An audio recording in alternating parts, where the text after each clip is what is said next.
Enteekateeka eya National Corporate Tournament ey'omulundi ogwokuna etuuse mu kibuga ky'Embale era ng'eno yakubeerawo wakati w'ennaku z'omwezi 23 n'ennaku z'omwezi 24 nga ye wiikendi ejja olw'omukaaga n'olw'essande era ng'eno yakutwala ennaku 2 era nga eno ekigendererwa ekikulu obw'omulamwa gwayo kwe kuyambako abo abali mu kiwayi ky'ebyamagumba mu ddwaliro ekkulu ery'Embale. Jjukira nti ebyemizannyo byemu ku bisinga okuvaamu abantu abamenyeka amagumba n'ebintu ebirala. So omulamwa omukulu ogw'enteekateeka eno ogwa Eastern Region kwe kuba nti bayambako ekiwayi ky'ebyamagumba mu ddwaliro ekkulu ery'Embale okulaba nti kibeerako yaddeyaddeko. Okusinziira ku Eastern Representative ow'enteekateeka eno nga Yeddewo Sseruyange era nga Vice President wa Mbale Corporate Club ategeeza nti nga bo beetegese era nga beetegefu okuba nti babeera mu nteekateeka era nga basuubira ttiimu eziri omukaaga wabula nga mu kaseera kano balinako ttiimu 42 ezikakasiza okuba nti zigenda kwetaba mu nteekateeka eno era nga zino zivudde okwetoola eggwanga era nga ategeezezza nti enteekateeka zino zizenga zitambula.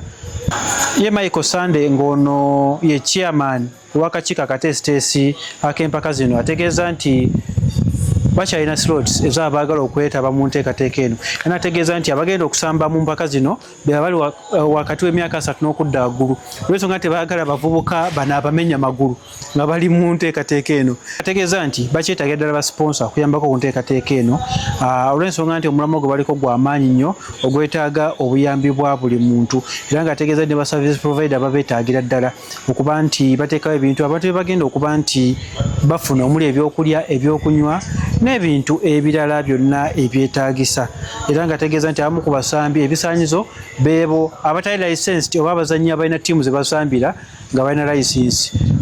N'ategeeza nti empaka zino kunyumirwa ng'ate bwe baddiza eri community ogeza ng'enteekateeka gye balimu ey'okuba nti baddiza eddwaliro ekkulu ery'Embale ddala mu kiwayi ky'ebyamagumba kiba kitegeeza nti bayambyeko abantu okuba nti babeerako yaddeyaddeko.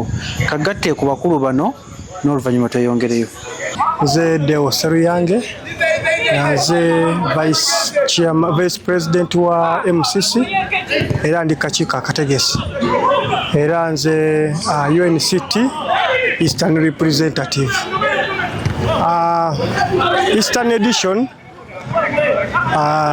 ye edition ya UNCT eya Eastern Side representing region eya Eastern omuli Mbale omuli Kumi nga omwo mulimu tiimu ezisukka mu 20. So en edition yakuna ku Eastern calendar ku UNCT calendar nga edition ziri mukaaga. Eyasooka twali Busia, eyokubiri twali mu Albertine, twali Masindi, eyokuna yali North, eyokusatu yali North, eyokuna yali yeno gye tugendamu, eyokutaano egenda kubeera Western, ey'omukaaga tusibire Kampala yeggalawo kalenda. So edition eno eya Eastern edition eriyo ennaku z'omwezi 22 omwezi guno ogw'omunaana. So we expect about 60 teams and we have so far registered 42. Eastern edition this time etegekeddwa MCC, that is Mbale Corporate Club, nga theme ya oba omulamwa omukulu gwa edition eno is hope for mobility. Nga tulaba tulina obuzibu bungi nnyo olw'abantu abafuna accidents, olw'abantu abafuna injuries ez'enjawulo naye ne batayambibwa olwa facilities oluusi entono ezibeera ku malwaliro gaffe wano mu Mbale oba mu Eastern Region as a region. So tetugamba nti kyetukola kyekigenda okumalawo accidents oba kyekigenda okujjanjaba accidents zino, naye tusuubira nti en edition egenda gattako ettaffaali ku kujjanjaba oba ku kuwona kw'abantu baffe. So gwe mulamu omukulu gwe tutandise nagwo mu Eastern Edition eno eya UNCT. Ebifo bikyaliwo nga bwe nkugambye twakaregistaringa teams 41, tusuubira teams 6. Tusuubira okuclosinga registration ennaku z'omwezi 19 August. So we still entertain more teams era ebifo bikyaliwo. Twaniriza edition eno nga editions endala zentertaininga all corporates. Olina okubeera emyaka 3 and above. Olina okuba nga tolina license. Olina okubeera registered under UNCT. Abasambi bonna bagenda kuwandiisibwa bawandiisibwa under UNCT. Era buli tiimu eziwandiisa oba ezisubscribinga tuziwa forms ezo neziwandiisa abasambi baazo, aye ne tufuba okulaba nga UNCT committee verifyinga abasambi abo okumakinga sure tebalina license, basukka emyaka 3. Yes, nga bakoparate basobola okusamba. Tetwagala kusamba n'abantu zonna bandi muzeeyi sanyagadde kusamba na wa myaka 25 anamenya okugulu ate ekyademe kukola. So edition it is about networking and friendship. The Uganda National Corporate Tournament Eastern Edition is calling upon all the corporate tournaments in the country to come and run for a cause, which is kicking for hope and mobility.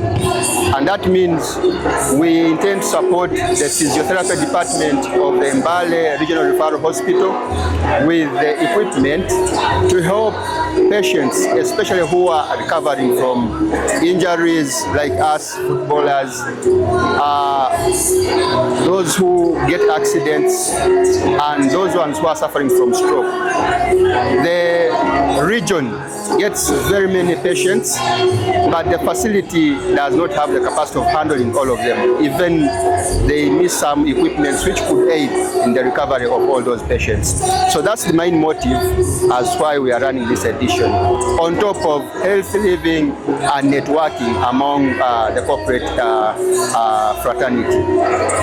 So right now we have so far registered 42 teams across the regions, northern, western, eastern and the central region of Uganda. Our target is to have more than 60 teams.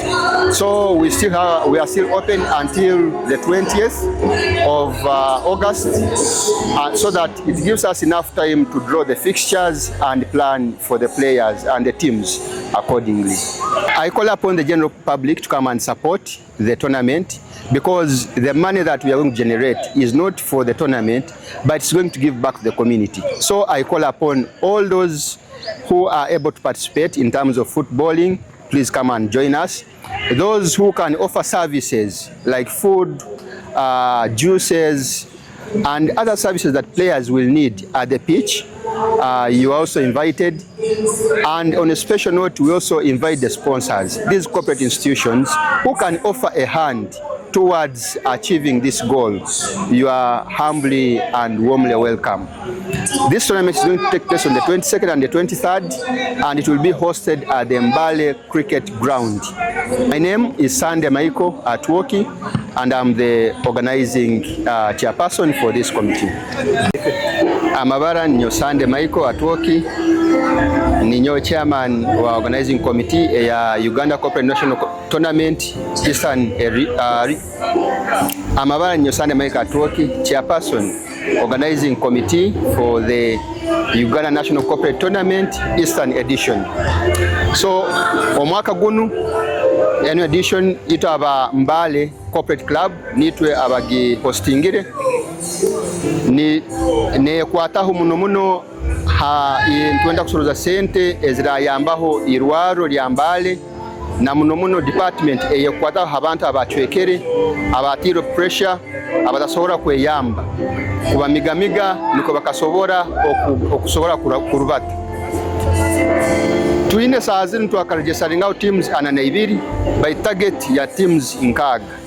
Nitweta abantu inywena abatoro aba Masindi Hoima Kagadi Mbarara mwije mtweteranizeho okusobora okwikiriza omuramwa guno kandi musobole n'okujja mu kanetworkinga n'abantu ba Eastern nukwe tukasobora kwikara obunywani bugumire.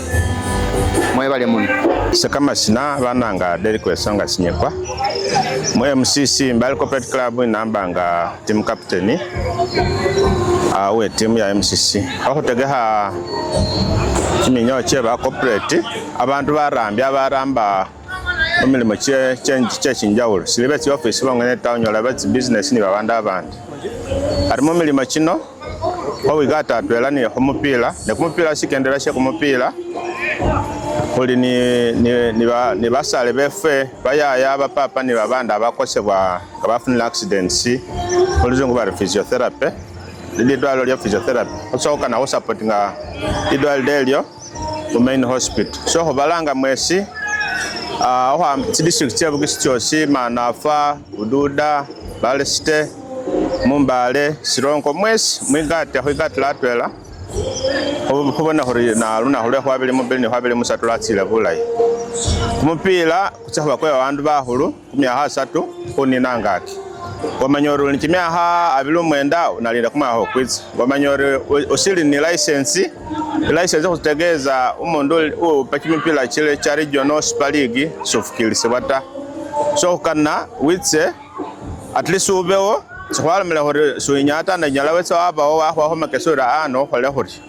so abali mu mipila cha regional big league sobalanga ta nenga hobalanga mwise muhuyete mube muhugaidinge so kana mube musawa ta so chimpila cha bandu bahulu kutana kumya hasa to bonini kuzaba bandu musamva musawa gamulimo basani basesa bantu mahasi mutwela so abaha habana hota muhabone ngo mahasa nya kumupila mahare bamuresinata so chimpila cha cooperative inyahori so hobalanga mwesi mwiza hwigati latwela hobona hori kuyeta Mbale Regional Referral Hospital lidwalo lya Kamagumba bafune bindu bifiti byesi baba barambisi sekama sinanda manga Wesonga Derek Sinyekwa musanu we mana afu ebugobelwa kabale obapilisa mwitse kwabili mubeni kwabili musatu hwiza hunyumilwe hole buli sindu nga bayaya bapapa mwesi ni basenge sinabale heleta mwiza hubone urikimenya igitsa ibina ikanto yose hitsa hwebusa nano kutandi ahwa hulaharano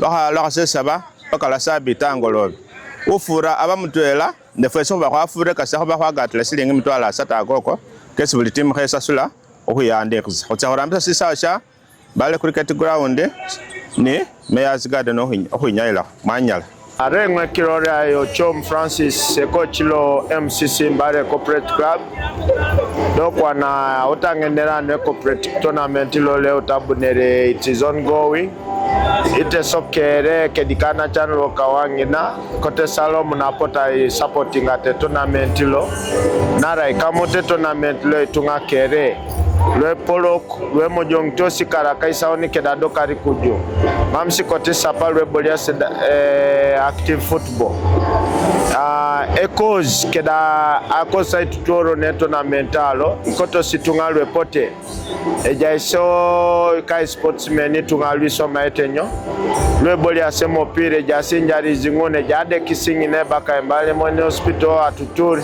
jatata re program lo physiotherapy. Actually, ECOS program lo is majorly to aingaraki ni tungalwe bilibilu na alwedu mutosa akudu kudena omopira alo stadium na mukiano mametia ilepo yasi woro torsesi keri tungalo teso lo kapchoro lo kora moja keri na chani papero opotaboli ate tournament lo ingaraki noni aitopola kironi kamotos keda ijara otoma aboliasho mopira akwapana.